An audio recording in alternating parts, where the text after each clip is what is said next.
buen día, que tengan muy buen día a todos. Pues vamos a tener un webinar muy interesante el día de hoy.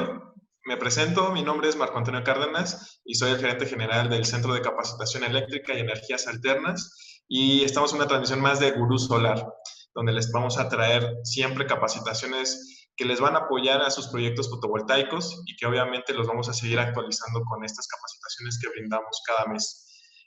Conmigo pues se encuentra también Ignacio Salazar. Ignacio, ¿qué tal? Mucho gusto, ¿cómo estás? Ignacio es asesor técnico comercial de Green Energy en Costa Rica y también nos acompaña José Flores, quien es jefe de servicio técnico de Trina Solar en Latinoamérica. ¿Qué tal, José? Hola, ¿Cómo Marco, un estás? placer. Muy bien, ¿y tú? Muy bien, muchas gracias, José. Pues vamos a tener, este webinar va a estar muy interesante porque vamos a tener precisamente dos temas que vamos a abordar. Uno que va a abordar José, que es la parte de las soluciones de fotovoltaicas de alto rendimiento en climas tropicales. Como sabemos, los módulos fotovoltaicos pues tienen ciertas especificaciones, han sido, ensamblados con ciertos materiales y no todos cumplen para poder estar instalados en sistemas, en climas tropicales, donde pues tenemos altas temperaturas, alta humedad, y que también eso precisamente como los sistemas fotovoltaicos están a intemperie, pues lo que más afecta son las condiciones climatológicas, ¿no? Entonces, en condiciones de clima tropical, pues vamos a tener ciertos cuidados y también ciertas condiciones que José nos va a estar platicando el día de hoy. Pues le damos la bienvenida a José y adelante te doy la palabra, José. Muchas gracias, Marco, por la presentación. Y voy a compartir la pantalla. ¿Me confirmas que se ve correctamente? Sí, ¿verdad? ¿Estáis viendo? Así es, se ve bien. Sí, se ve, José. Vale, muchas gracias. Vale, pues buenos días o buenas tardes, dependiendo de la parte del mundo donde os conectáis todos los presentes. Me presento de nuevo, aunque agradezco mucho la presentación de Marco. Mi nombre es José Flores, encargado técnico de Trina Solar para Latinoamérica. Pues el día de hoy vamos a hablar precisamente de módulos solares para climas tropicales, que hay que tener en consideración y especialmente por qué. No solamente que te digan tienes que usar este módulo o este otro, sino por qué hay que hacerlo y entender un poco las razones bases para poder tomar una decisión informada. De primer punto, pues, una muy breve introducción a Trina Solar, por si alguien no ha oído mucho de la empresa o tiene alguna curiosidad. Somos una empresa china, nuestra base está en China, pero tenemos una presencia global y un apoyo local. Tenemos oficinas en cada punto de Latinoamérica para que el trato con nuestros comerciales sea más cercano culturalmente hablando, mismo idioma, misma hora, etcétera. Entonces tenemos nuestra propia región interna de Latinoamérica, donde damos servicio exclusivo para la región. Somos una de las compañías más grandes, podemos decir un top 3 actualmente, y esperamos subir aún más en los próximos años, eh, de módulos fotovoltaicos del mundo. A ver, tenemos más de 20 años de experiencia, tenemos todos nuestros propios desarrollos tecnológicos, nuestras patentes, y como habréis visto en las noticias probablemente, hemos últimamente roto continuamente récords de producción. Acabamos de sacar nuestro módulo de 500 vatios, estamos preparando ya para el año que viene nuestro módulo de 600 vatios, y seguimos con las innovaciones constantes en el mundo de la fotovoltaica. Ahora voy a hacer, pues, entrando directamente al tema del doble vidrio, pues presentaré los productos primero, que es un módulo doble vidrio. Y es fácil, es un módulo que tiene un vidrio, un cristal, tanto por la parte delantera como la parte trasera. No suena muy complicado, pero es eso. Y esto tiene una gran cantidad de razones por las que se hace y ventajas que entraremos en detalle a continuación. Un punto importante que alguna gente de repente no considera es que un doble vidrio no necesariamente es un bifacial. Se habla mucho de módulos bifaciales actualmente, pero no necesariamente una cosa tiene que ver con la otra. Nosotros tenemos una serie de módulos que son el módulo DuoMax, que está en pantalla. Voy a ver si puedo...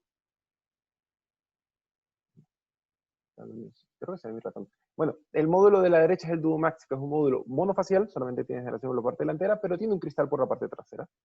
Y el módulo de la izquierda es el DuoMax Twin, que tiene cristal por ambos lados igualmente, pero por la parte de atrás tiene células bifaciales, o está construido con células bifaciales, por lo tanto genera por ambas caras.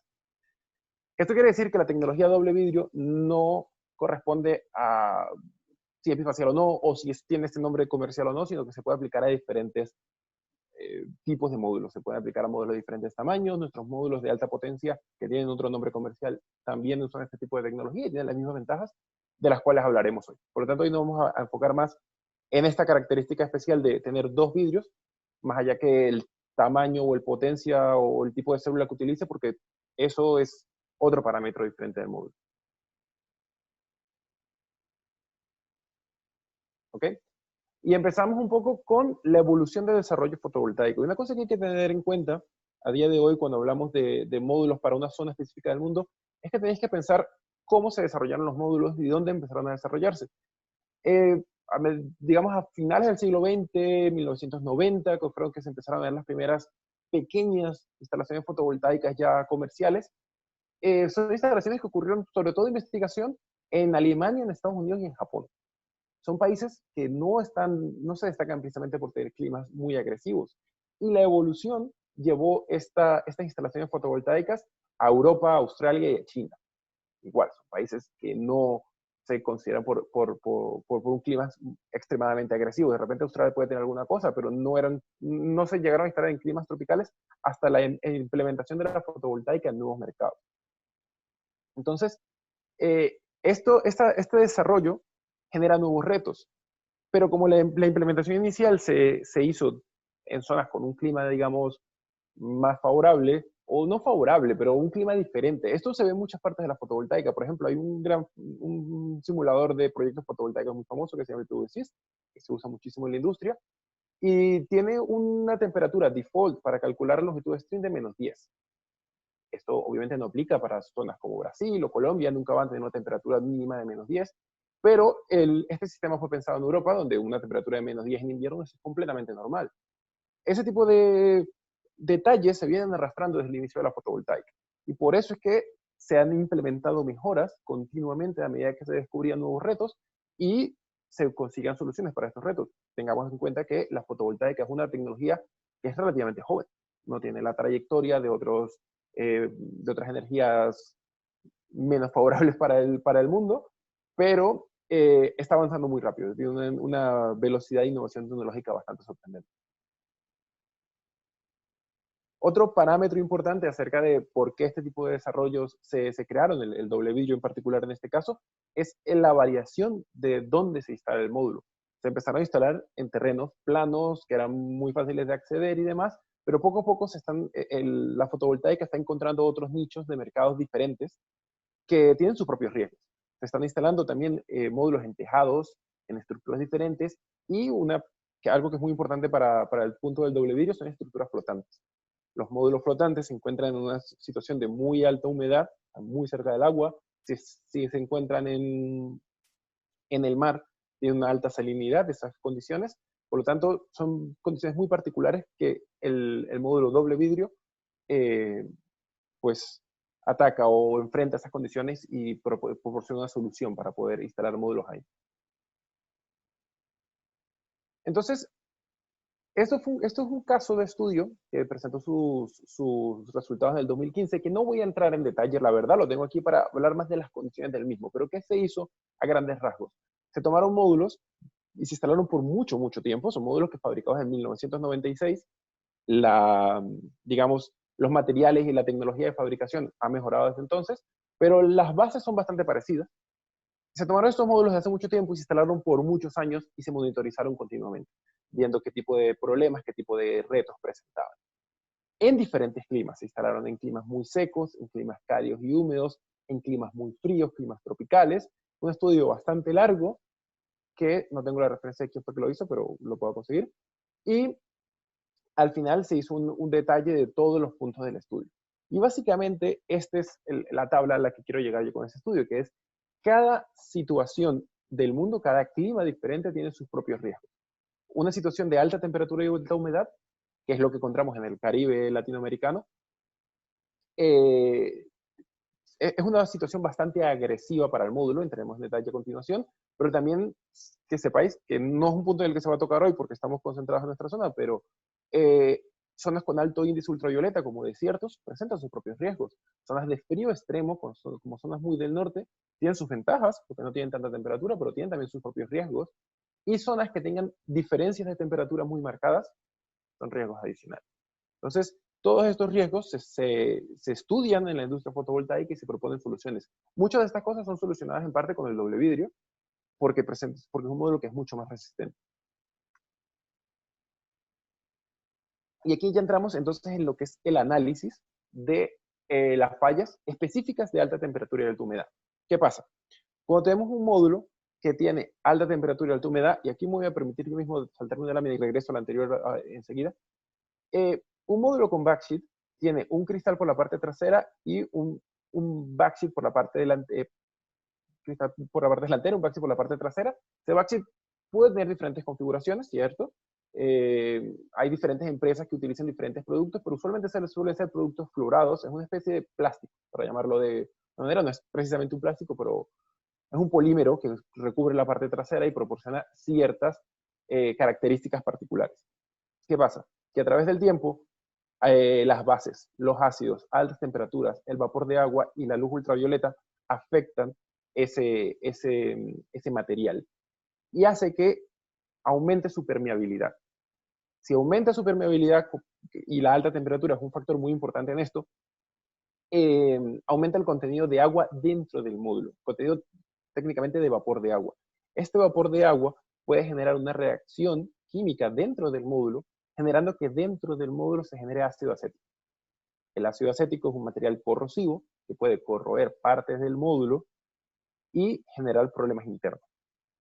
Esto no es muy común. El material es, pues cuando se diseñó los primeros backsheet en Europa, se hacían pruebas, se veía que aguantaba bastante bien. Claro, ¿qué pasa? No se hicieron pruebas con las condiciones que luego se consiguieron en el Caribe, en zonas de muy, muy alta humedad y muy alta temperatura. Se hicieron pruebas pues pensando en la localización donde se estaban realizando los módulos. Entonces, esto es bastante importante, la principal característica de degradación por alta temperatura y alta humedad es esta reacción que ocurre dentro del módulo por la penetración de vapor de agua a través del backsheet, generando ácido acético y reaccionando incluso con el plomo que se encuentra dentro de las células o dentro de los conectores, dependiendo del tipo de conector que se tenga. Esto pues está de acá atrás, ya lo he comentado. Lo que se recomienda en estos casos, pues utilizar módulos doble vidrio, porque un módulo doble vidrio tiene una muchísima mayor resistencia a tanto ácido como base, como vapor de agua y luz ultravioleta.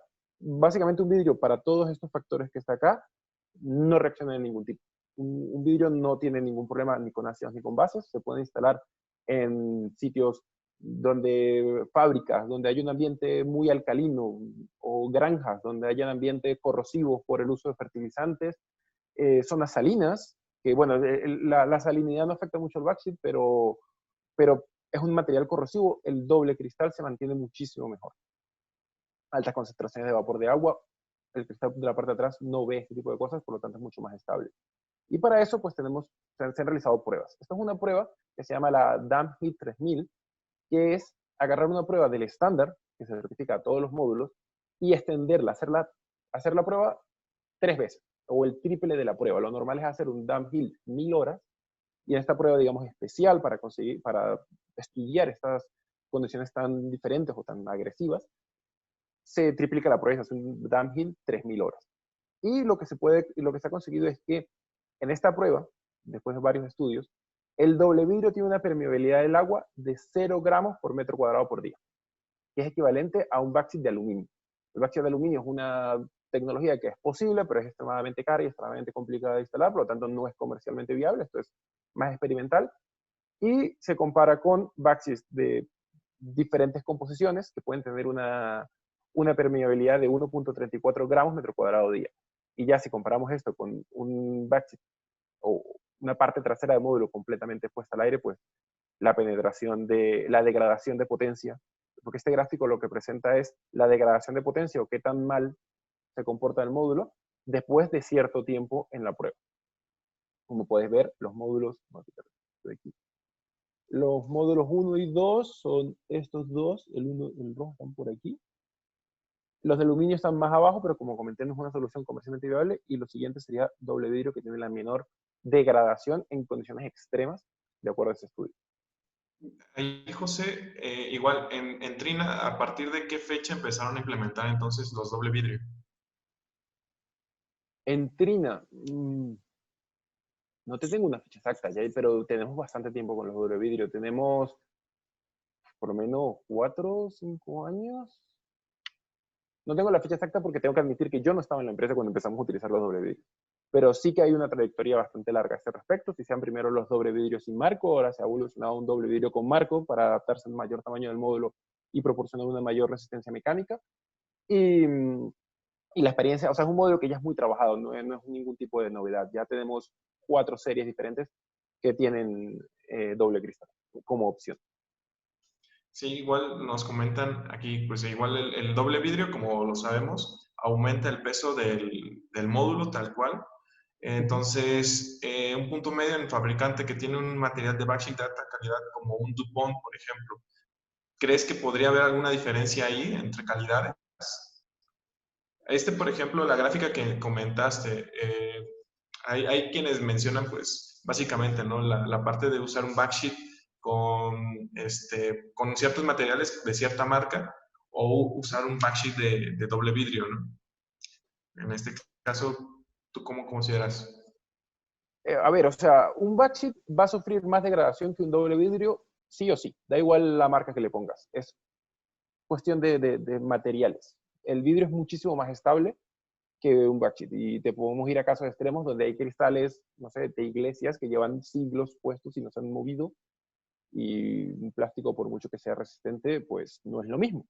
Dicho esto, sí es cierto que hay opciones de diferentes tipos de backsheet en el mercado y es una cuestión de balancear coste-riesgo. Tienes, o sea, si te vas al, al módulo doble cristal, minimizas mucho, mucho, mucho el riesgo de posibles fallos por la parte trasera, aumentando el peso, y ahí tienes que hacer un estudio de qué coste influye. Y luego si te vas a un módulo de un backsheet diferente, pues asumes algo de riesgo por problemas futuros, pero disminuyes el peso. Es un punto de equilibrio que se tiene que conseguir dependiendo de la instalación. Así es. De hecho, igual nos preguntan ahí por la parte del vidrio, si, por ejemplo, en Trina han buscado una solución para poder disminuir ese, digamos, como que es el punto débil en cuanto al vidrio, que es más pesado, ¿no? ¿Alguna solución más liviana? Sí, bueno, lo que hemos hecho es que hemos reducido el grosor del vidrio, debido a que como a la unión de las dos capas de vidrio con el cristal, con la célula, que al fin de cuentas es un cristal. Esa unión es tan buena, pues nos dimos cuenta que podemos reducir el grosor de cada vidrio, de cada lado. Inicialmente lo hacíamos, si no me equivoco, de 2,5 o 3 milímetros, ahora lo estamos haciendo de 2 milímetros, manteniendo la resistencia mecánica del módulo, pero disminuyendo su peso. Perfecto. Adelante, José, esas son las preguntas. Vale, aquí tenemos algunas pruebas realizadas en un laboratorio externo. Estas son pruebas, digamos, extremas. Esta de este lado es la misma prueba DAMHIP 3000, que es 3 veces la prueba estándar, o Thermal Cycling 600, que es igual 3 veces, y se demuestra que un módulo doble vidrio pues mantiene un excelente comportamiento que está completamente por dentro de los límites de aceptación. O sea, por ejemplo, el DAMHIP, el límite de aceptación de la IEC, del estándar, son una degradación de 5% y se obtienen degradaciones inferiores al 3%. Por lo tanto, pues, son módulos que son muy resistentes. Ventajas adicionales, más allá de esto puntual de la entrada de vapor de agua, del doble vidrio. Como te comentaba, esta estructura es básicamente cristal, cristal, cristal. Son 3 materiales bastante parecidos. Y eso da una cosa que es, digamos, curiosa. Eh, si alguien aquí ha ido a alguno de nuestros webinars anteriores, verán que yo siempre soy muy insistente en nunca se deben empezar los vidrios, nunca se deben empezar los módulos, nunca se deben empezar los módulos, porque en un módulo, digamos, más tradicional de backsheet, ahí existe la posibilidad de que pandee el cristal, el vidrio delantero de una manera diferente a la célula interna, y por lo tanto la célula rompa manteniendo la integridad, manteniendo el cristal sin romper. En este tipo de módulos eso no ocurre. Cuando hay una fuerza lo suficientemente grande como para romper la célula interna, rompe el módulo entero. ¿Eso qué quiere decir? Que, vale, es posible que en una instalación grande se tenga una mayor cantidad de módulos rotos, pero tienes mayor seguridad que todos los módulos que están instalados tienen mucha menos microcrash dentro del módulo. Este ejemplo, que es lo que no se debe hacer, pero se hace en estas condiciones para demostrar qué pasa, pues ponerse de pie sobre un módulo de este tipo no produce microcrash dentro del módulo. Aún así no es recomendable, porque se puede romper el módulo, pero tienes esa seguridad de que los módulos que instalas tienen pues mayor calidad interna o menor problemas de degradaciones internas. Y siempre y cuando se instalen estos módulos de acuerdo, siguiendo todas las recomendaciones del manual de instalación, no son módulos que se rompan tampoco tan fácilmente. Otra ventaja adicional, a pesar de que los materiales del módulo, o sea, de que el backsheet es ignífugo, no, el backsheet en presencia de fuego se quema, porque obviamente es un polímero, pero se derrite, no genera llama. Pero el cristal pues te da una protección adicional. La clasificación de incendio de un módulo con backsheet es clase C y de un módulo de doble vidrio es clase A, porque obviamente el cristal no reacciona, no se quema, no se derrite, bueno, me empecé a una temperatura demasiado alta, pero no reacciona como si puede reaccionar un backsheet frente a la presencia de fuego. Y un último punto, que no sé si he hablado demasiado tiempo, pero quería intentar hacerlo corto, es que debido a todas estas características de mejor resistencia, o sea, estamos tan seguros de que la resistencia del módulo es muy superior cuando se utiliza un doble vidrio que un módulo con backsheet, las garantías mejoran también. Un módulo con doble vidrio, independientemente si sea bifacial o no, tiene 5 años más de garantía de potencia, con una degradación anual más pequeña, 0.1% más pequeño, que eso a largo plazo, pues sí que te genera algo de diferencia. Entonces, esto es una ventaja adicional del módulo de doble vidrio. Y pues, de momento es lo que tenía para presentar. Quería dejar suficiente espacio para no robarle mucho a Ignacio y que él pudiera hacer su presentación completa sin mucha prisa. Y quedamos pendientes para cualquier tipo de preguntas que vamos a hacerlas al final, para poder que Ignacio presente su parte y podemos luego responder en puntos a cualquier tipo de pregunta que tengáis. Así que, Ignacio, te cedo la palabra y voy a dejar de compartir mi pantalla para que te quedes con el control. Muchas gracias, José, por tu intervención. Como lo comentaba, vamos a ir respondiendo estas preguntas al finalizar la sesión. Hay algunas preguntas que vamos a ir haciendo, pues que son pertinentes hacerlas también dentro de la presentación. Y como lo comentaba José, pues vamos a estar haciendo esta ronda de preguntas y respuestas al final. Y pues Ignacio, adelante con tu tema, que es la parte de, pues, también muy interesante. Las aplicaciones de los sistemas fotovoltaicos no nada más quiere ver en la parte de sistemas aislados o sistemas interconectados, sino también pues, las aplicaciones de microredes. Es una solución para zonas donde pues, precisamente no hay red eléctrica y hay una población establecida y que pues obviamente queremos darle esa solución, ¿no? Brindarles energía a esa población. Y pues obviamente en esta capacitación lo que veremos es pues, ¿qué tipo de implementaciones tienen los sistemas fotovoltaicos? ¿Cómo se pueden desarrollar para poderles brindar esta solución? Y pues algunas características, ¿no? Como introductorias para podernos envolver ya en este tipo de temas. Pues adelante, Ignacio. Te agradezco, Marco. Más bien dame un chance para proyectarte aquí mi pantalla. Me avisas cuando la ves, por favor. ¿Se ve bien? ¿Se ve bien? Ok, perfecto.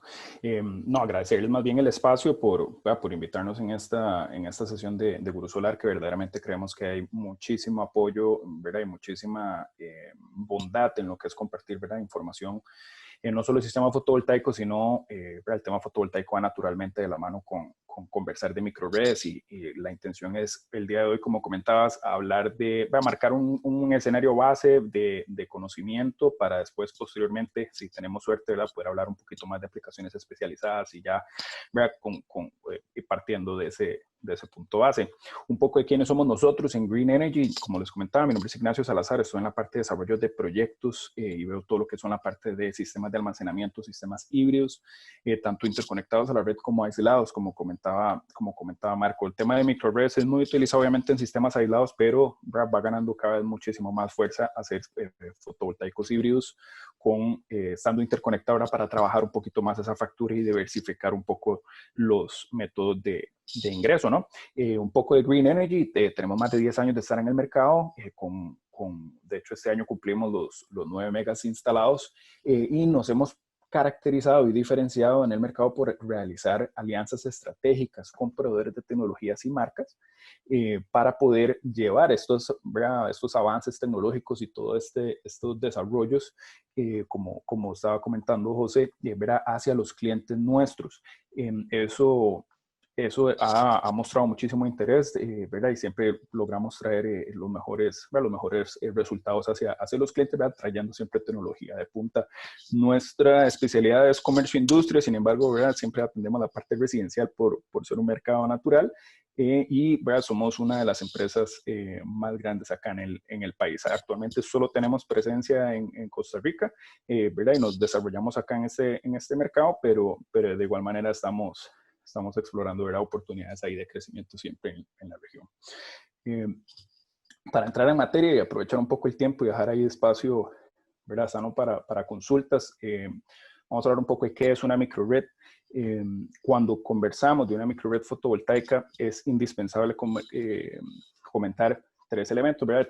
Una microred tiene que contener una fuente de generación, en este caso fotovoltaica, por la naturaleza de nuestro negocio. Sin embargo, ¿verdad? Puede ser eólico, puede ser mini hidro, puede ser, ¿verdad? Biomasa, hay cualquier cantidad de opciones de generación a bajo costo, ¿verdad? Que para poder obtener ese tipo de confiabilidad. Entonces tenés esa fuente, ¿verdad? De generación y lo tenés que combinar con un sistema de almacenamiento, ¿verdad? Un banco de baterías como tal, pero el banco de almacenamiento verdaderamente lo único que hace es almacenar la energía. Muy importante hablar de sistemas de gestión, ¿verdad? O softwares o microcontroladores de las microredes para poder maximizar los ahorros, ¿verdad? Porque puedes almacenar toda la energía que ocupas, pero si no sabes cuándo descargarla, ¿verdad? O por lo menos correr los algoritmos de cálculo para ver cuándo te sale más económico, dependiendo de ciertas situaciones o topologías de los proyectos, ¿verdad?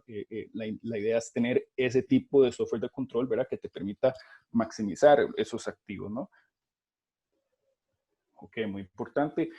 La aplicación según su naturaleza. Natural, ¿verdad? En el mercado, que siempre que hablamos de soluciones de almacenamiento, la gente de inmediato piensa en baterías, pero hay una gama muy, muy amplia de lo que son tecnologías de almacenamiento, en el mercado. Y a la parte fotovoltaica, ¿verdad? Siempre estamos en la parte electroquímica o bien celdas, ¿verdad? De baterías como tal. Este es un cuadro que engloba muy bien la acción de tecnologías de almacenamiento partiendo desde 1 kilovatio hasta el gigavatio de potencia en firme contra la duración que puede tener este respaldo. Entonces, aquí donde engloba, verás, la mayoría de tecnologías de almacenamiento. Este cuadro, de hecho, está un poquillo desactualizado desde el 2010, de hecho. Y lo que importa acá es entender que hay muchas tecnologías de almacenamiento de energía, ya que hablamos, bueno, una tecnología que está surgiendo muy fuerte es el tema de supercapacitores, que tienen su aplicación, ¿verdad? También en proyectos europeos muy fuertes de aire comprimido, existen, ¿verdad? Volantes de inercia, existen células de hidrógeno, ¿verdad? Existe una aplicación muy, muy específica para cada uno de estas tecnologías. Muy importante. No, cuando hablamos de almacenamiento, no es que hay una bala dorada que te va a servir para todo, sino que dependiendo del tipo de aplicación que vas a estar ocupando, es así las tecnologías que vamos a estar recomendando. ¿Ok? Eso es el lado. Un poco, ¿verdad? Los criterios importantes, como te comentaba Marco, la idea es marcar una base de conocimiento para poder después enriquecerlo con aplicaciones especializadas y poder irnos un poquitito, tal vez un poquito más técnico, sabiendo que ya cubrimos estos temas anteriormente.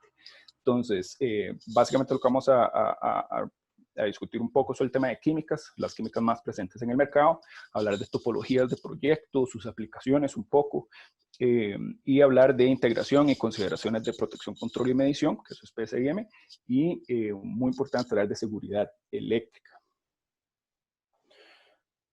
Un poco sobre las químicas, ¿verdad? Como me imagino, ¿verdad? Todos están bastante enterados, hay nacimiento de nuevas tecnologías de almacenamiento, ¿verdad? Año tras año.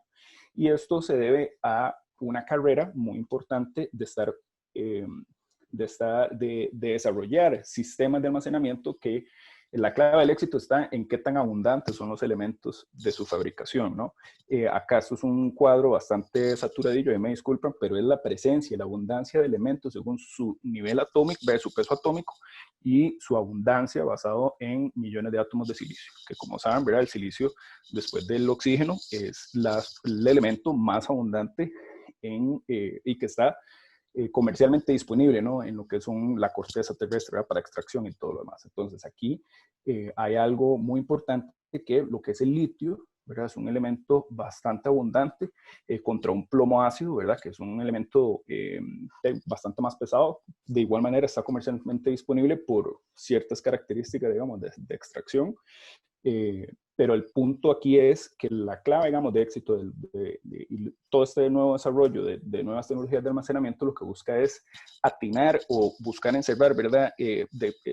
Desarrollar baterías con la mejor, con material comercialmente disponible a muy bajo costo y verdaderamente disponible para su extracción, ¿no? Entonces, esto más que nada, o sea, esta carrera de nuevas químicas la vamos a seguir viendo y vamos a englobar un poco, digamos, las más utilizadas y las que están comercialmente más disponibles en el mercado. ¿Verdad? Un poco, Green Energy está, ¿verdad? 100% comprometido con lo que son químicas eficientes. Aquí cuando hablamos químicas eficientes hablamos de no tecnologías de plomo ácido, tal vez hay ciertas tecnologías de plomo que se pueden explorar, ¿verdad? Porque es un plomo tal vez un poquito más avanzado. Sin embargo, siempre que hablamos de tecnologías de almacenamiento, por lo menos de nuestro lado, hablamos de químicas eficientes que se dividen casi que en dos grandes familias. No sé si saben, ¿verdad? Un dato curioso, cuando la gente siempre habla, ¿verdad? Que quiere baterías de litio y quiere baterías de litio, pero se le olvida que el litio es una familia muy grande, ¿verdad? Se les olvida que hay diferentes químicas específicas, ¿verdad? Para cada una de sus aplicaciones y que poco a poco se ha ido viendo cómo la diversificación del mercado según sus aplicaciones, ¿verdad? Va encontrando ciertas tecnologías, nuevos nichos de mercado. Aquí hablamos los que están comercialmente disponibles, ¿verdad? Con una fuerza mayor de marcas bastante reconocidas, viene siendo NMC y LFP. NMC es níquel, manganeso, cobalto, una química sumamente utilizada principalmente en vehículos eléctricos, es una de las químicas más utilizadas en ese tipo de aplicación por un tema de una muy amplia densidad de energía como tal y se comporta muy bien con el régimen de uso de un automóvil eléctrico. ¿Verdad? Que tenemos ciclos de carga, ¿verdad? Si acaso unos 2 o 3 por semana. Sin embargo, poco a poco, ¿verdad? Ciertos fabricantes de estos equipos, ¿verdad? Naturalmente encasillan, ¿verdad? O hacen o desarrollan un sistema alternativo ya para energía puntualmente, no lejos de movilidad. Entonces, aquí estamos hablando de varias marcas reconocidas, ¿verdad? Estamos hablando de Tesla, estamos hablando de Samsung, ellos también tienen el FP, pero también tienen configuración en NMC y tiene ciertas consideraciones. Cuando hablamos de, ¿verdad? El ciclaje que le podemos dar a un sistema de almacenamiento, siempre vamos a dar con un término que es la relación de Coulomb, ¿verdad? O la capacidad de carga y descarga que tiene ese equipo. ¿Okay? Cuando hablamos como un estándar, tal vez como para marcar esa pauta, cuando hablamos de un C, ¿verdad? Un ciclo de Coulomb significa que puedes descargar todo ese sistema de almacenamiento en 60 minutos. ¿Ok? Y así posteriormente se va clasificando con base a eso. Entonces, NMC es un poquito más restringido en cuanto a la descarga. Lo puedes descargar, digamos, un 12 es inversamente proporcional. Entonces, un 12 significa que lo puedes descargar en media hora, que es bastante bueno. Y como les comentaba, es muy buscado porque es una química muy densa en su aplicación como tal. Por otro lado, tenemos lo que es litio hierro fosfato, ¿verdad? O LiFePO, como se comenta siempre en inglés. Es una energía no tan densa, por eso no es tan utilizada en lo que es movilidad, puesto que para alcanzar esa misma capacidad, pues necesitan más baterías y por ende se harían carros súper pesados. Sin embargo, para lo que son aplicaciones, estas la mejor química, principalmente por sus características de ciclos. Como ven, estamos restringidos a una carga estrictamente, o sea, puedes cargar ese banco totalmente en una hora, ¿ok? Unos 60 minutos, pero los puedes descargar en 25, ¿sí? Esto significa que lo puedes descargar en unos 15 a 20 minutos, o sea, máxima potencia en 15 minutos. Eso en aplicaciones industriales es bastante interesante, puesto que podemos seguir, ¿verdad? El comportamiento eléctrico, ya sea una planta industrial, ¿verdad? O alguna otras cargas específicas, ¿verdad? Podemos inclusive estar en par con el seguimiento, digamos, de corrientes de magnetización de motores, ¿verdad? Tenemos una aplicación bastante más pesada, bastante más industrial, por ende es la química que mejor se adapta a esto. Ahora, viene obviamente con un costo ligeramente más elevado en costo, lo que es litio hierro-fosfato. Sin embargo, en lo que es el ciclaje y su rendimiento, inclusive seguridad, ¿verdad? Es ideal para este tipo de aplicación. Estos son un par de gráficos, ¿verdad? Casi que una gráfica de comportamiento según su costo, energía específica, ¿verdad? Potencia específica y seguridad, y ¿verdad? Lo que es rendimiento general. Ambas son químicas sumamente viables, ¿verdad? Para lo que es integrar sistemas fotovoltaicos de alta potencia, pero es muy importante tener claro que existe una diferencia muy clara entre ambos y de vez en cuando, ¿verdad? Los podemos inclinar más por una que por otra dependiendo de la aplicación que se esté buscando. Un poco una gráfica sacada de Grena, que sacaron una proyección del 2015 al 2020, del 2015 al 2030, cuál era el comportamiento de los precios según su química. Aquí vemos lo que es NMC, LFP y un par que no les comenté, que también son sumamente utilizados, que es NSA y LTO, ¿verdad? Que es litio titanatio, y lo que es NSA, que es níquel, cobalto, aluminio. Muy utilizado, digamos, en lo que son celulares, ¿verdad? Laptops y todo esto. Entonces, vemos que hay un decrecimiento de precio ya de fábrica de un 58% por año, y les metí ahí de colado lo que es un comportamiento de los inversores. ¿Por qué? Porque los inversores también han visto un decrecimiento en precio, principalmente los inversores a 480 voltios, ¿verdad? O de alta tensión, tal vez, ¿verdad? Hablando de 400 voltios para arriba.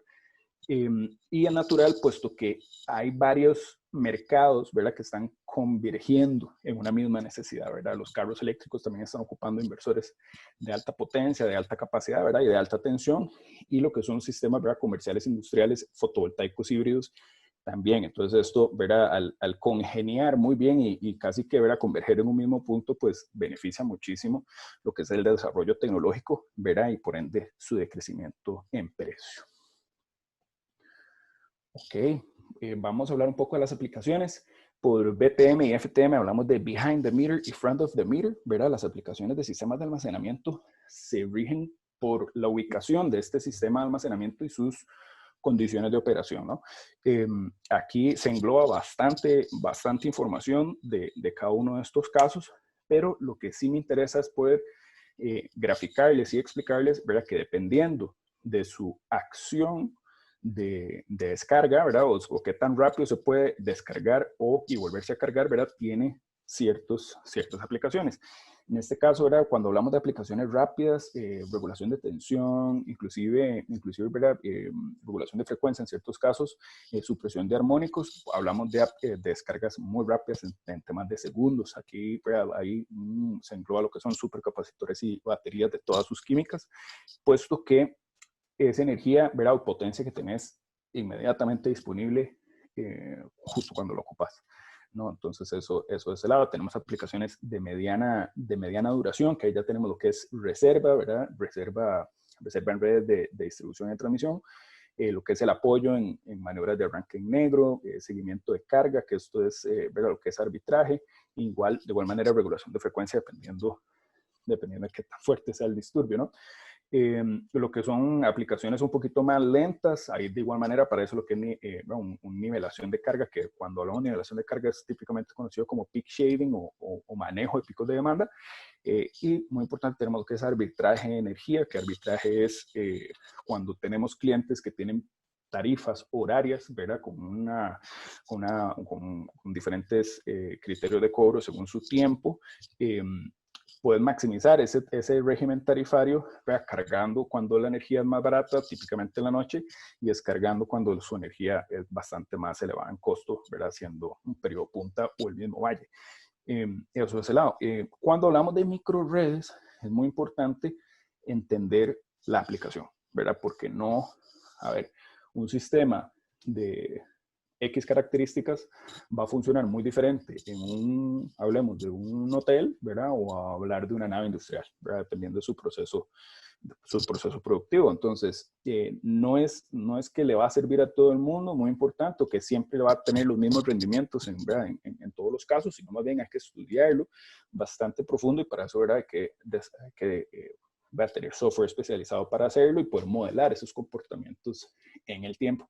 Entonces, yo básicamente cuando hablamos de aplicaciones puntuales, sin importar de su duración, hablamos de dos grandes familias, lo que es una alta respuesta de potencia o una alta respuesta en capacidad, ¿verdad? Alta respuesta de potencia significa para clientes que tienen fenómenos particulares como cargas, máquinas de inducción muy grandes, motores muy grandes, que vas a tener una necesidad de picos, ¿verdad? Muy altos que van a durar muy poco tiempo, ¿ya? Entonces, ahí para ese tipo, digamos, de aplicación se trabaja con ciertas configuraciones de sistemas de almacenamiento. O bien cuando hablamos de una alta capacidad, o bien que ocupamos, ¿verdad? Típicamente clientes que tienen un perfil muy estable, ¿verdad? En el tiempo, pues no tiene mucho pico, ¿verdad? Que rasurar, sino más bien ahí lo que ocupamos es sostener esa operación por un tiempo determinado. Entonces, claro, por ser una operación muy plana y muy fuerte, te obliga a tener una muy alta capacidad de batería. De capacidad hablamos kilovatios hora, ¿verdad? Que eso es banco de baterías crudo y duro, a la espera de ser entregado y sostener eso por un periodo determinado. Entonces ahí más o menos es como se va englobando un poco según su tipo de aplicación, y así poder ir diseñando, ¿verdad? Los sistemas de almacenamiento, y por ende aterrizar un poco los servicios disponibles o mecanismos de rentabilidad que podríamos poner para los clientes, ¿verdad? Aquí, muy importante, no les mencioné, en lo que son alta capacidad, hablamos de sistemas a gran escala, hablamos hidro, hablamos células de hidrógeno, aunque también las células ahora están siendo reducidas un poco en escala, pero típicamente esa aplicación es de almacenamiento crudo y duro, ¿no? Muy importante lo que son las topologías de sistemas. Cuando hablamos de microredes, hay de igual manera dos grandes familias de configuración o de topologías disponibles. Hablamos en acople en corriente alterna y acople en corriente directa. Este tema del acople es cómo estamos introduciendo el sistema de almacenamiento al sistema eléctrico actual de los clientes. ¿Okay? Comercialmente, lo más disponible es acople en alterna, ¿verdad? Son todas estas soluciones paquetizadas y que aparecen en contenedores, donde literal sacas la corriente alterna directo del contenedor y está disponible para ir a hacer su conexión en su estación. Aquí lo que importa es cómo responde y cómo se sincroniza con el sistema de generación, ¿verdad? Si vemos en acople en alterna, tenemos el sistema fotovoltaico completamente independiente al sistema de almacenamiento, ¿verdad? Inclusive se despachan vía dos inversores aparte, por ende, uno depende del otro, ¿verdad? Pero no podemos hablar de que es una solución completa y paquetizada. Son sistemas completamente separados que convergen típicamente, ¿verdad? En su estación principal de los clientes. Y por otro lado, una alternativa que es la más antigua que existe en el mercado, que es acople en corriente directa, que esto es cuando tenemos presencia fotovoltaico con el sistema de almacenamiento. O sea, tenemos un sistema de corriente directa disponible y estable que va a ser despachado por un único sistema de inversores hacia las cargas de los clientes. Ahora, cada uno tiene su aplicación. Importante, digamos, si tenemos algún cliente que verdaderamente tenga cargas en corriente directa y que le interese tener esa parte de confiabilidad de ese lado, acople en corriente directa es una opción muy saludable. Ahora, lo que está, como les comentaba, comercialmente disponible, parece que se está migrando todo a acople en corriente alterna por un tema de facilidad, hacia los integradores, que típicamente es un sistema tal vez un poquitito más fácil de integrar. Ahora, sí me interesa hacer un hincapié entre lo que es una diferencia entre una microred y un sistema fotovoltaico híbrido interconectado a la red, ¿ok? Porque es muy diferente. Cuando hablamos de una microred, hablamos de un sistema capaz de sostener total o parcialmente la operación de los clientes, ¿ok? Que eso en nivel de estudios es un poquitito más pesado, ¿Por qué? Porque tenemos que estar listos y tenemos que validar ese régimen de operación en sistema aislado, ¿verdad? O en sistema crítico cuando estamos sosteniendo, ya sea parcial o totalmente, la operación de los clientes. Muy diferente de cuando hablamos de un sistema híbrido interconectado a la red pública, que eso es un sistema fotovoltaico con almacenamiento, que estás interconectado a la red pública, pero si se te va la luz, posiblemente, digamos, no podemos armar una microred completa. Es un sistema, tal vez, de una barrera de costo inicialmente menor, donde la exigencia tal vez de equipos de control no va a ser tanta y la armonización que hay que hacer con el sistema eléctrico del cliente no va a ser tantísima, ¿no? Porque es un sistema más orientado a trabajar esa facturación eléctrica, ¿verdad? Generar esos ahorros puntuales, lejos de hablar de confiabilidad operativa, ¿verdad? Y seguridad eléctrica, ¿no? Entonces, sí muy importante hacer esa diferencia, que la necesidad de equipos es muy, muy diferente y la necesidad de estudios también es muy, muy diferente. Ok, muy importante. En paralelo, pasamos también a lo que es la topología de los sistemas de control.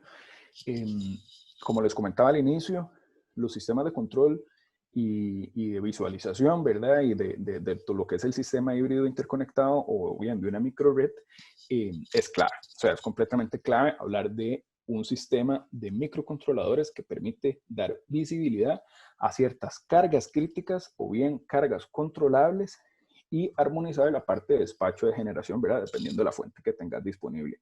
Entonces, esto es un gráfico, ¿verdad? Bastante simple, pero muy, muy interesante, donde básicamente comenta que el controlador debe ser capaz, dependiendo del nivel de especialidad de la microred, ¿verdad? De poder admitir la integración de este tipo de cargas, hablando de cargas críticas, hablando de cargas controlables, principalmente, digamos, sistemas de aire acondicionado, sistemas de bombeo, que dependiendo de la acción podría ser despreciado o no, y manejar la intermitencia de ciertas fuentes de generación o bien fuentes en firme, ¿verdad? Que podamos tener vía plantas de emergencia y demás.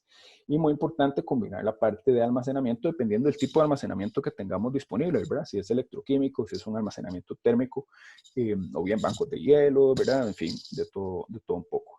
Y posteriormente, algo que están haciendo, ¿verdad? Muy, muy de la mano, es también la capacidad de integrar los controladores de los cargadores de los autos eléctricos. Más que nada para gobernar cuándo entra y cuándo no, dependiendo del horario de carga, ¿verdad? Que esté disponible, ¿verdad? Entonces, esto es básicamente una topología muy, muy general, ¿verdad? De lo que debería considerarse en un sistema de microcontrolador para poder de integrar ciertas cargas específicas y verdaderamente maximizar los ahorros.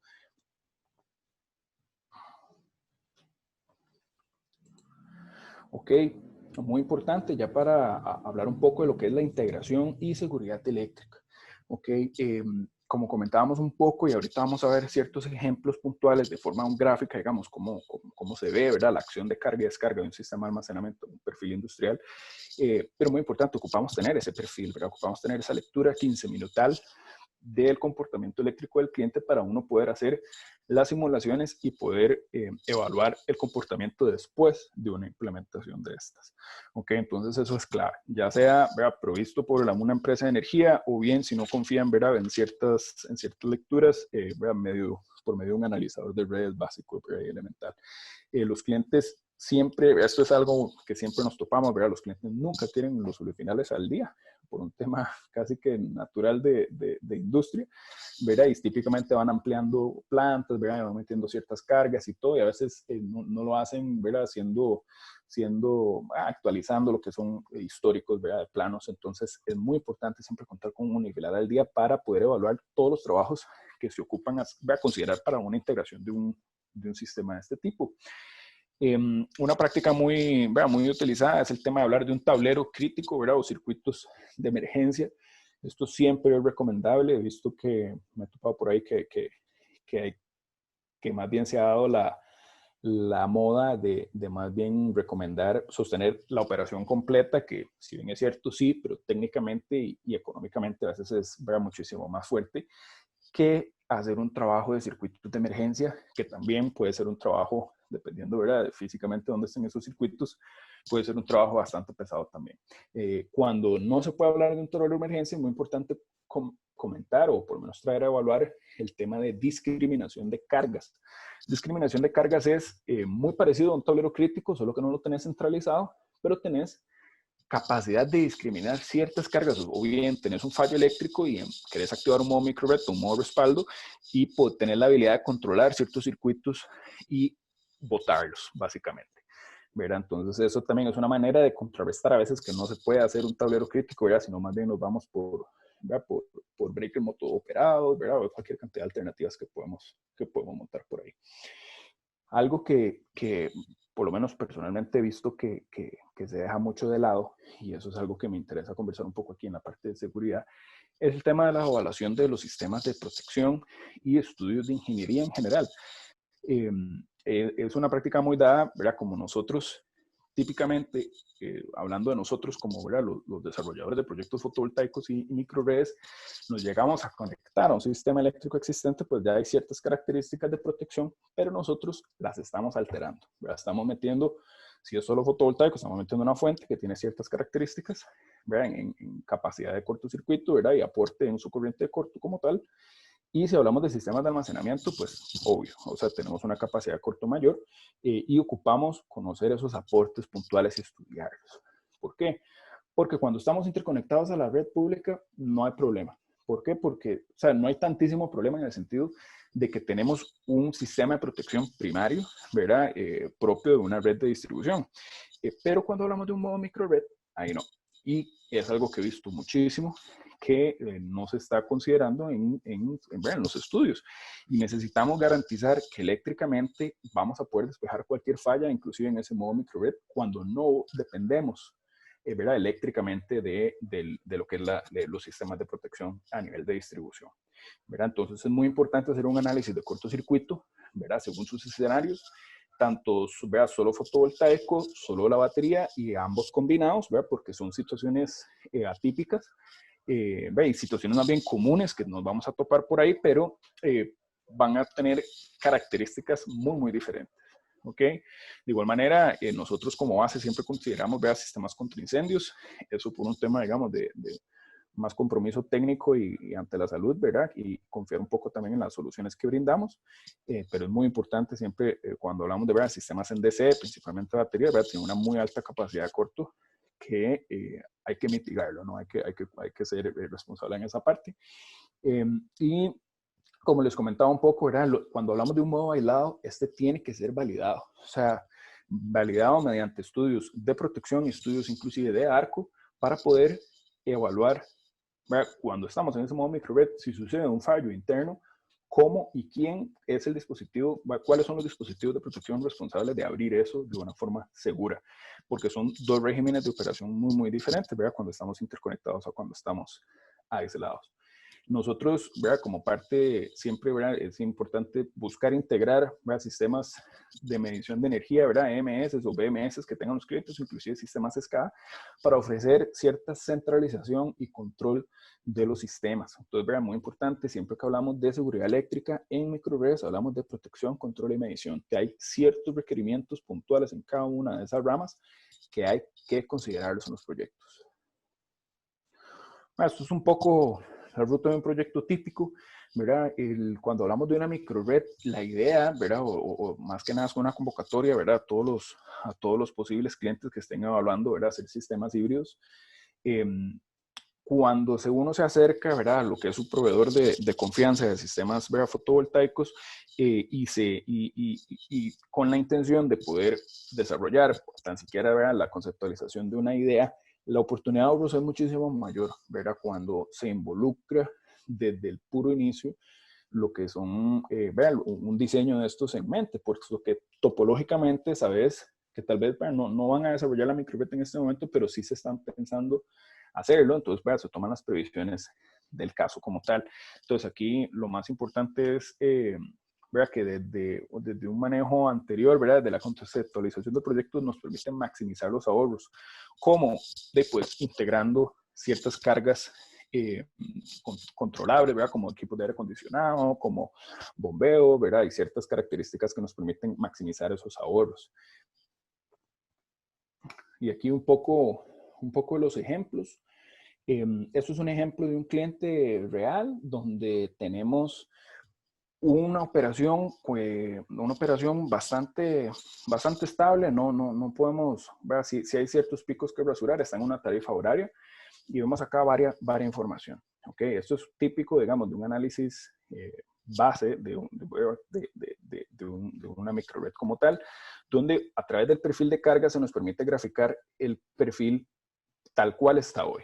Okay, y hay que recordar que cuando hablamos de un sistema híbrido interconectado o bien una microred, con lo que estamos jugando es cómo me está viendo la empresa de energía y por ende cómo me factura ella. Okay, la operación va a seguir ocupando lo mismo, ¿verdad? Energía, va a estar ocupando, el hotel va a estar ocupando la misma cantidad de energía, ¿verdad? Eso no lo estamos cambiando su necesidad, ¿verdad? Y su carga, sino más bien cómo nos ve, ¿verdad? La empresa de energía y por ende cómo nos factura. ¿Okay? Eso es el lado. Entonces, así, pues, según la línea azul, es como se ve actualmente y por ende les facturan. Se ve una factura, una demanda máxima en periodo punto de casi unos 600 kilovatios. Ahora, muy importante, nosotros en los modelos tomamos perfiles de generación que son bastante sensibilizados. Como ven, ¿verdad? Nosotros no trabajamos con perfiles ideales todos los días, que eso, ¿verdad? Hay que ser bastante consciente en eso. Y por ende, trasladar un poco esa presión de intermitencia, ¿verdad? Lo que son los activos y castigar un poco esa parte. Entonces, aquí vemos ¿verdad? La curva fotovoltaica, que está bastante, ¿verdad? Tal vez desordenadilla en este caso, igual que en este caso, y vemos, ¿verdad? Lo que es la gráfica amarilla como tal, el perfil de uso, o sea, la de carga y descarga del sistema de almacenamiento. Y vemos lo que es la gráfica celeste como la curva resultante. Así es como la empresa de energía va a ver y por ende va a facturar al cliente basado en la gráfica más clarita, el celeste más claro. Ok, entonces aquí vemos en Costa Rica puntual hay 2 periodos punta, ¿verdad? En el día. Y el primer periodo punta lo podemos sostener parcialmente con el sistema fotovoltaico y el banco se tiene que preparar para lo que es el periodo punta de la noche, ¿verdad? Que ya sucede a partir de las 5:30 de la tarde, donde ya no tenemos presencia fotovoltaica. Entonces, bajo este régimen, ¿qué hablamos? Hay múltiples descargas por día, tenemos sistemas de almacenamiento que se descargan hasta 2 veces por día, haciendo más de 700 descargas por año, siendo un uso muy fuerte, ¿verdad? Siendo bastante fuerte. Entonces eso es algo que hay que considerar también. Sin embargo, lo que vemos es la aplicación natural de un sistema de almacenamiento y vemos esa acción de recorte completo del sistema, ¿verdad? Donde ellos mismos, ¿verdad? Están trabajando en ese periodo punta para generar un ahorro que va desde en la diferencia que va desde los 600 kilovatios hasta bajito de los 400 kilovatios facturados en ese periodo. Entonces hay una diferencia de 200 kilovatios a favor del cliente, ¿verdad? Que lo estaríamos desbloqueando vía una microred como tal. Esto, digamos, es un caso que si vemos, de hecho es un caso bastante interesante, si vemos la capacidad de recorte podría ser inclusive mejor, ¿verdad? Según su periodo, ya que en el primer periodo punta estamos logrando bajar bastante más. Ahora, ¿qué dice aquí? Me hace falta un poquito más de baterías. Si tuviera un poquito más de baterías, ¿verdad? Que el área bajo la curva es la capacidad, podemos inclusive bajar y ajustarnos a estos periodos anteriores, ¿verdad? Para bajar inclusive un poquito más eso. Tal vez la misma potencia en firme, pero tal vez un poquito más de capacidad, ¿verdad? Podría generarnos mejores ahorros, ¿verdad? Una armonización mejor con un sistema fotovoltaico de estas características. En este caso es un caso completamente diferente, es un caso donde el cliente no tiene una carga tan grande, no tiene una carga tan alta, ¿verdad? No supera los 400 kilovatios y el cliente sí desea sostener completamente toda la operación. O sea, si se le va la luz, quiere que el sistema híbrido, ¿verdad? O en este caso la microred, le sostenga plenamente todo sin ellos tener que hacer mayor cambio ni de circuitos críticos ni nada por el estilo. Es un nivel de proyecto, ¿verdad? Que su exigencia técnica es ligeramente mayor en cuanto a tipos de equipo, ¿verdad? Pero es fácilmente alcanzable puesto que el cliente no tiene, ¿verdad? Un consumo tan amplio. Aquí estamos viendo, ¿verdad? Un sistema de almacenamiento con unos 500 kilovatios de potencia de salida con un mega 200 en capacidad, combinado con un sistema fotovoltaico de unos 220 kilovatios, si mal no recuerdo. En este caso, ¿verdad? Se modela muy similar, donde tenemos la curva de generación fotovoltaica, en este caso un poquito más agradable, puesto que es un mes de mayo. Y vemos la acción antes y después. Como ven, o sea, visualmente el comportamiento eléctrico facturable hacia el cliente es completamente diferente. O sea, es un sistema muy particular donde se hace casi que una estabilización completa del perfil de carga. Entonces podemos verdaderamente determinar cuánto nos van a facturar. En este caso, podemos llevar al cliente, ¿verdad?, de unos 400 kilovatios digamos, si acaso unos 60 kilovatios de potencia, ¿verdad? Entonces ese delta, esa diferencia es verdaderamente la oportunidad de ahorro en ese periodo en específico, ¿ya?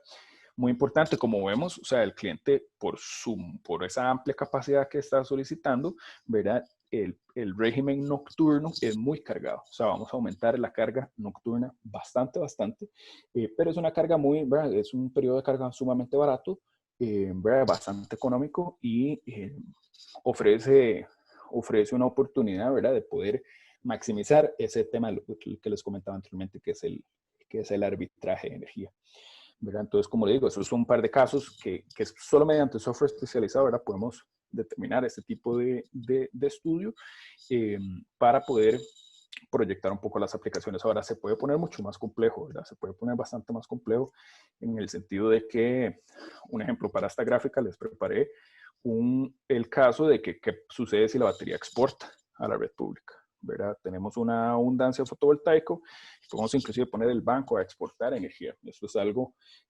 interesante, ¿verdad?, que nos permite maximizar también esos créditos a favor que se generan acá en el país, ¿verdad?, propio del reglamento nacional.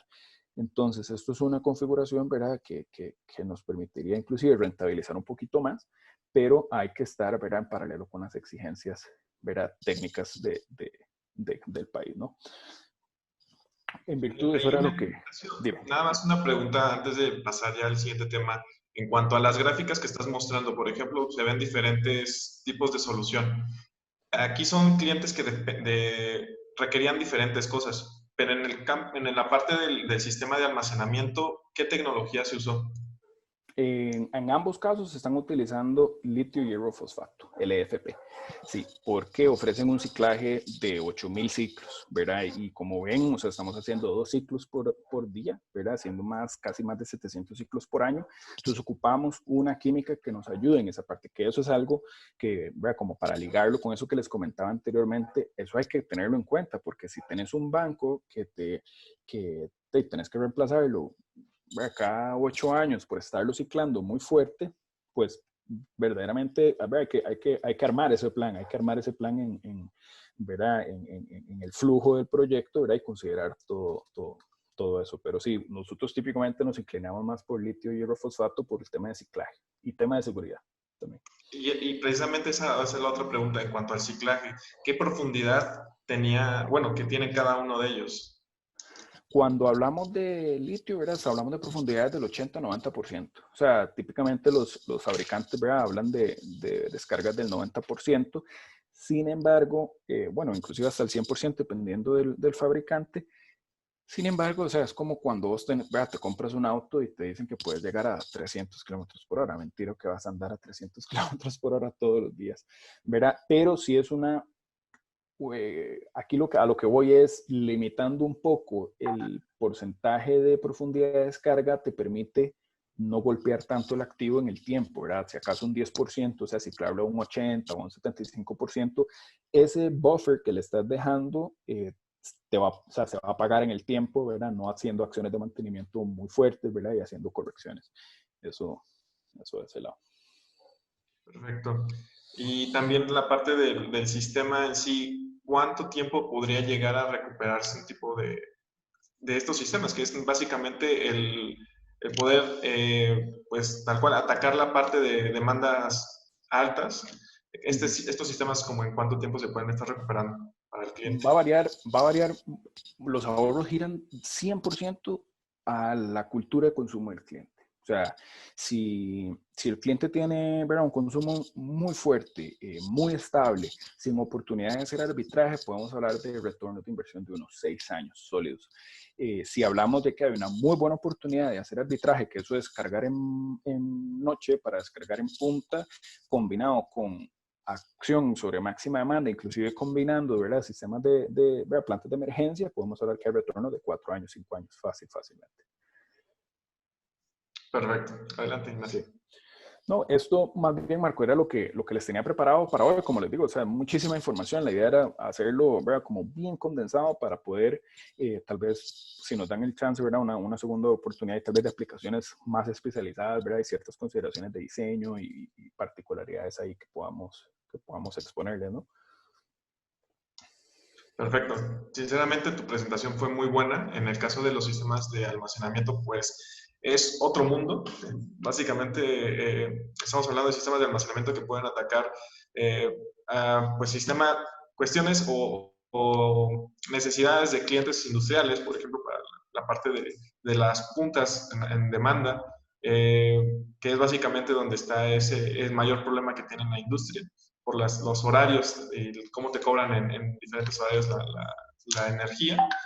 Y pues obviamente también estos sistemas, como lo mencionó Ignacio, pues se implementan en zonas también rurales que pueden ser, como lo mencionó, simplemente aisladas o incluso no híbridas, que ahí es pues otra fase, ¿no?, de estos sistemas de almacenamiento y de generación. Ya ahí combinas este tipo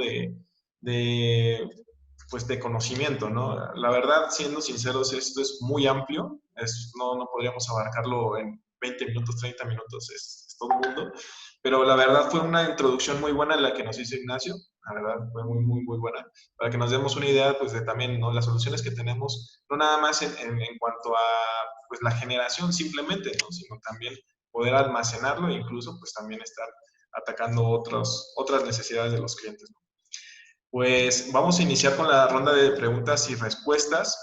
¿Les parece bien si iniciamos con José? Porque hay varias preguntas que se quedaron todavía ahí pendientes y podamos terminar al finalizar con el tema de microredes de Ignacio. Pues vamos a empezar. Nos preguntan igual en cuanto a los módulos de doble vidrio. Preguntaban nuevamente sobre la parte del peso, ¿no? Sobre cómo poderlos hacerlos competitivos contra los módulos que tienen backsheet. En sí, ¿cuál sería? A ver, o sea, competitivos son, definitivamente son competitivos porque son muy utilizados en la industria y muy utilizados especialmente en ese tipo de regiones. Es un tema de instalación. Obviamente, para algún tipo de instalación, si tú vas a hacer una instalación en un tejado que no tiene la resistencia necesaria, pues, o sea, si vas a instalar módulos y ya estás en el límite, de repente el doble vidrio no te valga. Pero la mayoría de las instalaciones, el peso por el cristal de la parte de atrás no suele ser un factor tan determinante como para tumbar una instalación simplemente por eso. Y en cuestión de precios son muy competitivos, considerando sobre todo que tienen mejores degradaciones. Exacto. Precisamente el punto aquí que mencionan es básicamente esto, la parte de la estructura. Por ejemplo, a lo mejor en un sistema residencial no es tan gravoso, por así decirlo, pero cuando consideramos ya un sistema a gran escala, ¿cuál podrían ser las implicaciones de tener un tipo de doble vidrio y qué podrían considerarse, ¿no? Sí, bueno, esa pregunta es que es bastante amplia, o sea, depende de cada instalación. Las instalaciones, obviamente instalaciones grandes en en estas regiones, instalaciones de suelo, utility, no tienen ningún tipo de diferencia. O sea, sí hay que considerar el peso a la hora de armar el tracker o la estructura que vas a utilizar, pero son soluciones que están completamente disponibles en el mercado, no hay que tomar en consideración. Sí. Perfecto. Igual, el doble vidrio también dificulta la disipación de calor. Es una pregunta. No, la verdad es que no. Con el tema del calor es interesante. No dificulta la disipación del calor. Se mantiene bastante similar el tema del calor.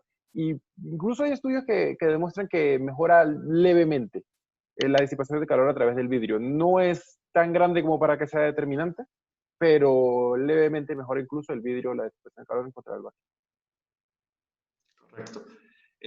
Otra pregunta que se me hace bastante interesante. ¿Afecta el lid, el doble vidrio?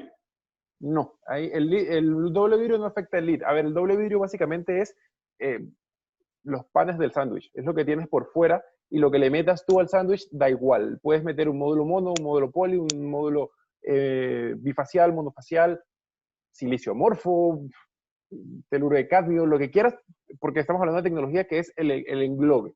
Entonces, lo que tengas por dentro no te va a afectar. El lead es un fenómeno que está asociado a la célula.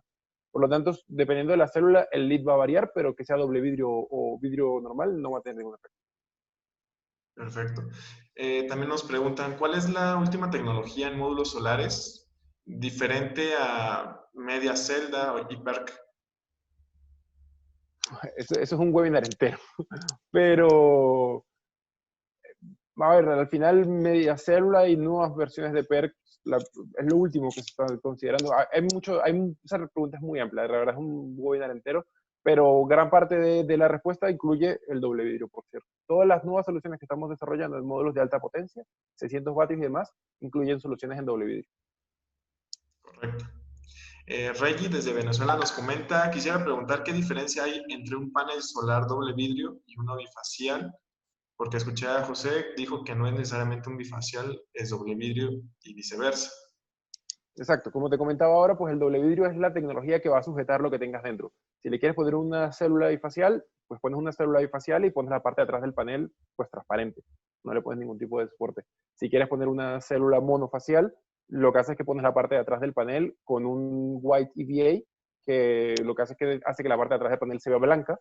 Eso ayuda a la generación de la parte delantera y, y lo puedes hacer así. O sea, que sea doble vidrio no tiene que ver nada con lo que tengas por dentro del módulo. Perfecto. Igual cuando estábamos hablando sobre la parte de la disminución del grosor del vidrio, salió una pregunta que menciona ¿el grosor del vidrio mantiene la capacidad mecánica contra la ruptura? Sí, por supuesto. Cada vez que lanzamos un módulo nuevo, nosotros hacemos todos los estudios relacionados, las certificaciones, ISS y demás, y los módulos con un vidrio un poco más reducido mantienen los soportes de carga mecánica estándar de la industria. Dicho esto, la carga mecánica depende mucho del método de instalación.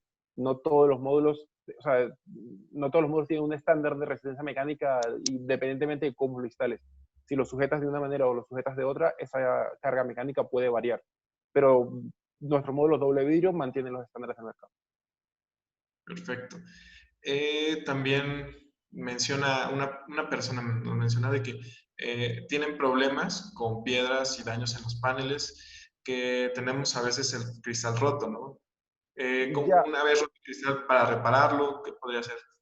desafortunadamente el cristal no es reparable. Una vez que se ha roto un cristal, la única solución es reemplazar el módulo. Al romperse el cristal se puede perder el aislamiento del módulo, por lo tanto el inversor seguramente te detecte un fallo de aislamiento y se te pare.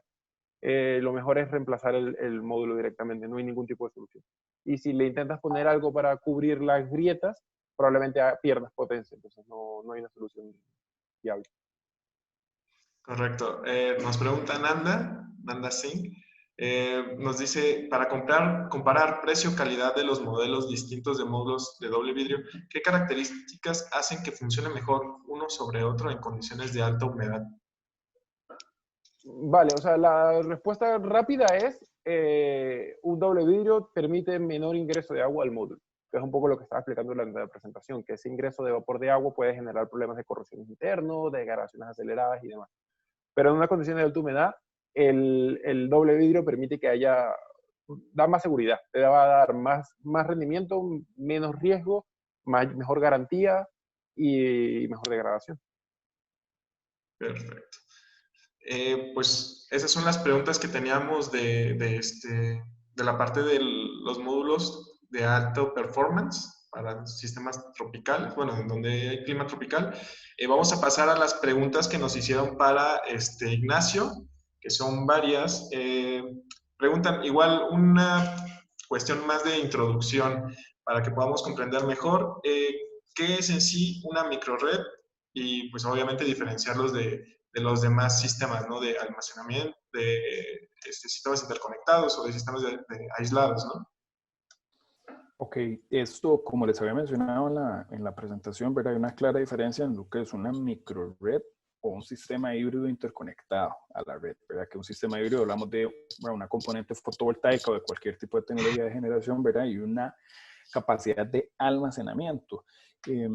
Ahora, esa es verdaderamente la diferencia. La diferencia es la lógica de control y las consideraciones de diseño que hay que tomar en cuenta cuando montamos una microred eléctrica. Un ejemplo, si estás en un modo microred y tal vez el cliente, por decirte algo, ¿verdad? Tiene cargas, ¿verdad? Pues tiene motores muy, muy fuertes y estás en un modo microred, cada pico de arranque, el sistema bajo el modo microred tiene que ser capaz de sostenerlo, que eso es una consideración que dudo mucho, digamos, que se esté considerando y es parte de la responsabilidad, ¿verdad? De un buen diseño contra un sistema híbrido interconectado, ¿verdad? Que tal vez, o sea, todos esos picos que si el sistema no te los va a proveer, los puedes piquear de la calle, ¿no? No estás obligado ¿verdad? Sin degradar los equipos.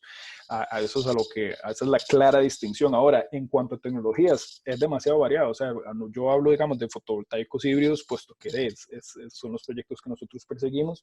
Sin embargo, o sea, toma muchísimo valor siempre hablar de eólico, microhidro por sí solo, siempre hablamos de microredes, ¿verdad? En fin, esa es la verdadera diferencia, ¿no? Perfecto. Igual en cuanto a las baterías, mencionabas diferentes tipos de tecnología en cuanto a baterías. Ahí, por ejemplo, ¿por qué considerabas menos segura la de níquel comparada con la de hierro? Muy buena pregunta. Existe un fenómeno que se llama thermal runaway o falla térmica, ¿verdad? En lo que son sistemas de almacenamiento, que eso básicamente es cuando el ánodo y el cátodo, ¿verdad? Tocan, ya sea por una fuerza externa o por alguna, ¿verdad? Degradación, o el mismo ánodo y cátodo, ¿verdad? Trata de forma dendritas, ¿verdad? Que son minerales del mismo litio, que el litio es una sal, ¿verdad? Que va a hacer conexión entre uno y el otro y provoca un cortocircuito, ¿verdad? Eso...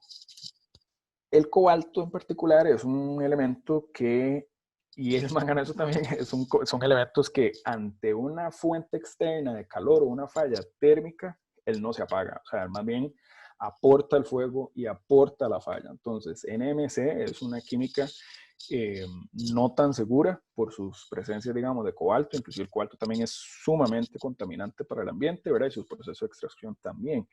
Contra un litio hierro fosfato que no existe lo que es un thermal runaway, no existe fallo térmico, o sea, se calientan las celdas y puede haber un cortocircuito interno, pero nunca va a alzar fuego. Entonces, eso es una característica que a mí en lo personal, y desde mi perspectiva, ¿verdad? Ingenieril, me agrada muchísimo, ¿verdad? Saber que le puedo poner a los clientes un equipo en específico que sé que, ¿verdad? Puede que sea un corto externo o interno, pero no vamos a causar un foco. Ahora, no digo que NMC, ¿verdad? Sea una bomba de tiempo, para nada, para eso hay sistemas de control, BMS, cada una de las celdas posee este tipo de mecanismo de control, pero por su naturaleza así cruda y dura, LFP es una química mucho más segura. Pueden buscar, les recomiendo, digamos, buscar videos sobre esa parte, es thermal runaway o fallas térmicas en sistemas de almacenamiento, que es, ¿verdad? Bastante peligroso. Sí, son muy peligrosos si no se instalan o se les da mantenimiento, ¿no? A esos sistemas. También nos preguntaban, ¿qué factor de descarga se puede utilizar para el cálculo de la capacidad del banco de baterías, tomando en cuenta las tecnologías que han presentado?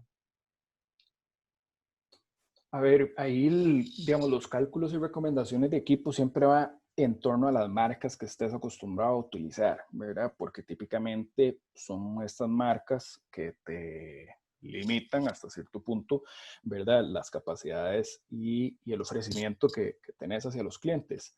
Entonces, ahora, sobre el diseño, digamos, es que el diseño también es un tema sumamente amplio que podemos verlo. Ahí va a haber, o sea, lo que importa es entender qué es lo que quiere el cliente. O sea, si el cliente desea solo ahorrarse, ¿verdad? En facturación mensual, es verdaderamente lo que le interesa, o le interesa ingresar el término seguridad energética y seguridad operativa, ¿verdad? En su gestión, ¿verdad? Porque hay exigencias diferentes y planeación y diseño diferente para cada uno de los casos.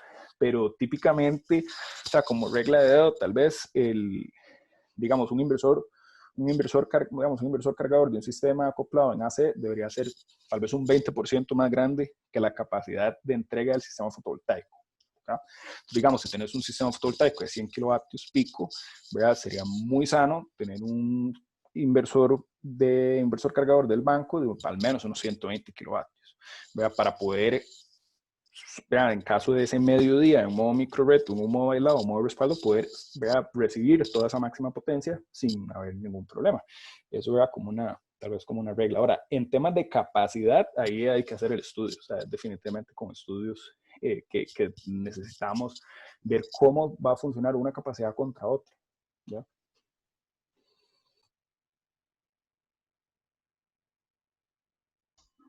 Igual nos dan otra pregunta sobre la parte del almacenamiento. En el caso de los días de autonomía, ¿depende de un solo consumo? No. Aquí, cuando hablamos en microredes, también es muy importante, o sea, esa exigencia de capacidad, ¿verdad? O sea, ¿cuántas baterías verdaderamente le vas a recomendar? Sí gira mucho en torno a la autonomía. Ahora, una autonomía residencial, ¿verdad? Si nos vamos por ese lado, o sea, es muy sano hablar de por lo menos un par de días de autonomía. Claro, entre más días de autonomía te obliga a tener un banco mayor, ¿ok? Entonces eso, ¿verdad? Va directamente relacionado con el costo. Ahora, una microreto industrial, yo no hablaría de días de respaldo, o sea, no tiene sentido, no te lo van a, o sea, no te lo van a pagar, posiblemente. O sea, habría que hacer el estudio igual y saber cuánto les cuesta a ellos un paro, ¿verdad? Por unas horas, que las horas las podemos sostener, pero un paro de días, o sea, es un paro, ¿verdad? Catastrófico en los países, digamos. Así es. Este tipo de proyectos de sistemas de microred hoy en día y con la situación actual de la pandemia, ¿siguen siendo demandados? Sí, claro. O sea, de hecho, o sea, nosotros también como parte del frente, ¿verdad? Con todo esto de la pandemia se han caído, ¿verdad? Cualquier cantidad de proyectos, pero han nacido cualquier cantidad de otros adicionales, ¿verdad? Hay muchísimo interés, muchísimo interés en lo que son temas de microredes. No sé si saben, ¿verdad? Pero desde hace unos meses para acá han estado publicando los líderes, digamos, en energía renovable en el mundo, ¿verdad? Revistas y periódicos y de todo un poco, que Latinoamérica va a ser, ¿verdad? La meca o donde va a haber mayor desarrollo de microredes en los próximos 10 años. Y hay ¿verdad? Son típicamente, digamos, por lo menos acá en Costa Rica, somos un país que hay una presencia industrial fuertísima. Entonces, hay un interés natural en cada uno de ellos, mucho a veces producto, ¿verdad? De exigencias de casas madres y otros porque verdaderamente quieren hacerlo o tienen ciertas características en ciertos circuitos, ¿verdad? De distribución que tal vez están muy susceptibles a fallos o bien les duele mucho financieramente cada fallo, ¿verdad? Hablemos de un fallo de una hora. Tampoco hay que sostenerle, ¿verdad? Los días, pero tal vez les duele mucho, ¿verdad? Un flicker, ¿verdad? Un sac, ¿verdad? De voltaje o algo por el estilo. Entonces también hay que entender, o sea, muy importante entender qué es lo que le duele al cliente, o sea, qué es lo que verdaderamente le interesa. Si lo que quiere es, ¿verdad? Sostener su operación y verdaderamente aislarse la red, que no creo, contra, ¿verdad? Trabajar esa factura, contra que sus equipos se están quemando, entonces ocupan más bien, lejos de capacidad y sostener, ocupan más bien servicios de regulación de tensión y de frecuencia, tal vez frecuencia no tanto, pero digamos, tal vez una regulación de tensión hacia sus equipos internos. Entonces esos son ciertos atributos paralelos que son, ¿verdad? Económicamente más difíciles de calcular porque, ¿verdad? Ya no estamos contra la tarifa, sino estamos contra fallos, paros operativos y ¿verdad? Problemas de maquinaria interna que hay que entender, o sea, hay que entender cuál es el objetivo del cliente de hablar de una microred, ¿verdad? Perfecto. La verdad fue muy interesante toda esta plática. Incluso pues tuvimos de varios países. Aquí ya vi que nos saludan de Panamá, de Costa Rica, de Colombia, incluso de México. Y precisamente una pregunta que nos hacían de que, por ejemplo, en México solo está permitido hasta 0.5 megawatts en industria, a generación distribuida. Sinceramente eso es poco a comparación de otros países y conectado a la red, ¿no? Y una pregunta que nos hacían es que si hay avances para instalar los sistemas aislados mayores a los autorizados, ¿no? Que es más o menos lo que mencionamos en México como sistemas de autoconsumo. Entonces, eso es algo que, digamos, respondiendo a esta pregunta, aquí en México nosotros estamos muy limitados por la parte de poder pues inyectar más a la red. Estamos limitados a 0.5 megawatts, que sinceramente es muy poco. Y no, ahorita todavía no hay un avance para esta parte de la autorización. Sinceramente está un poco ambigua la legislación mexicana en cuanto a la parte de poder inyectar y tener poder bajar los picos de demanda. Sí hay una reglamentación en cuanto a los sistemas de autoconsumo, pero no precisamente a cómo es de que vamos a estar implementando estos sistemas y con quién tendríamos que estar pidiendo pues, de esta forma pues los permisos pertinentes, ¿no? A veces ni siquiera la misma Comisión Federal de Electricidad lo sabe, entonces no es algo que podamos nosotros intervenir precisamente porque el CFE pues, es diferente en cada zona del país, ¿no? Entonces, pero sí hay una industria que lo está demandando en México. Hay sistemas que ya se están implementando que a lo mejor no están como bien establecidos, pero ya están atacando sus demandas máximas, ¿no? Y es una industria que sí lo está demandando. Entonces, igual en México lo estamos viendo poco a poco crecer, la parte de generación para autoconsumo y almacenamiento para abatir esos picos, ya se está viendo como solución también acá en México. Entonces, no vemos, yo la verdad igual lo he visto, en un año, 2 años, yo creo que estaremos viendo que esta industria también va a demandarlo, ¿no? En mayor cantidad. Pero ahí, Marco, tal vez para apoyarte un poco, ahí te rescato un tema sumamente importante y es que típicamente la legislación siempre va atrasada, ¿verdad?, al empuje de la industria. Igual acá en Costa Rica, o sea, es muy, muy normal. En Costa Rica todavía no tenemos protocolos formales, digamos, de interconexión de un sistema híbrido. Entonces ahí más bien, ¿verdad?, hacia todos los participantes instarlos, ¿verdad?, en lo que es ser verdaderamente profesional, responsable y estar al tanto, ¿verdad?, porque a veces hay un portillo donde sí, como no se sabe cómo se van a interconectar, ¿verdad?, entonces se puede interconectar lo que sea, que no necesariamente es cierto, ¿verdad?, y para eso, ¿verdad?, somos, ¿verdad?, unidades técnicas propias, ¿verdad?, y siempre nos interesa, ¿verdad?, brindar el mejor valor a los clientes. Entonces ahí sí hay un poco, ¿verdad?, una zona muy gris de que todavía, como hay poca penetración de este tipo de proyectos, pero ¿verdad?, de aquí a 2 años van a haber pasos agigantados. Entonces sí, hay que, ¿verdad?, ser un poquito responsable en esa parte. Por eso le rescato toda la parte de seguridad y de estudios complementarios, ¿verdad?, para ustedes, para uno garantizar verdaderamente la seguridad eléctrica en las instalaciones de los clientes, que eso hoy aquí en Costa Rica no hay una exigencia de norma, pero sí, ¿verdad?, hay que ser responsables, ¿no? Así es. Pues básicamente eso es lo que estamos viendo aquí en Gurú Solar, que puedan tener pues toda esta información a la mano. Vimos pues implementación de estas tecnologías y también pues algo que también no conocíamos en la parte de los módulos fotovoltaicos, pues ya ahorita vemos una especialización más en cuanto al tipo de tecnología que sería pertinente instalar. En este caso ya lo vimos en las zonas tropicales, que es básicamente toda Latinoamérica tiene zona tropical en algún punto del continente. Entonces estamos viendo que podríamos tener una buena solución también ahí, ¿no? Y pues obviamente saber que estos temas lo estaríamos viendo también próximamente más especializados en Gurú Solar. Pues me queda más que agradecerle, José. Les recuerdo, José Flores, jefe de servicio técnico de Trina Solar. Y a Ignacio, muchas gracias Ignacio, quien es asesor técnico comercial de Green Energy en Costa Rica. Y pues obviamente les recuerdo que igual seguiremos teniendo sesiones de Gurú Solar mensualmente y que igual estas capacitaciones las estarán posteando tanto en la página de Trina Solar como en la página del CEA Latinoamérica. Y obviamente, pues no se pierdan nuestras transmisiones que estaremos teniendo continuamente. Igual esta capacitación ha sido grabada y pues estará transmitiendo a través del canal de YouTube de Trina Solar. Pues no me queda más que agradecerles a todos por su atención, por su tiempo, porque también es tiempo invertido, pero en capacitación, que es algo más valioso todavía. Y pues agradecerle, Ignacio, nuevamente por tu tiempo y José Flores por brindarnos esta capacitación que nos has dado a todos los que pudimos escucharte. Y pues igualmente a quienes desarrollamos esta parte que es Trina Solar y CEA Latinoamérica como impulsores de esta parte de capacitación. Pues me queda agradecerles y espero estén teniendo una excelente tarde y nos vemos muy pronto. Hasta luego. Muchas gracias a todos, hasta luego. Buen día.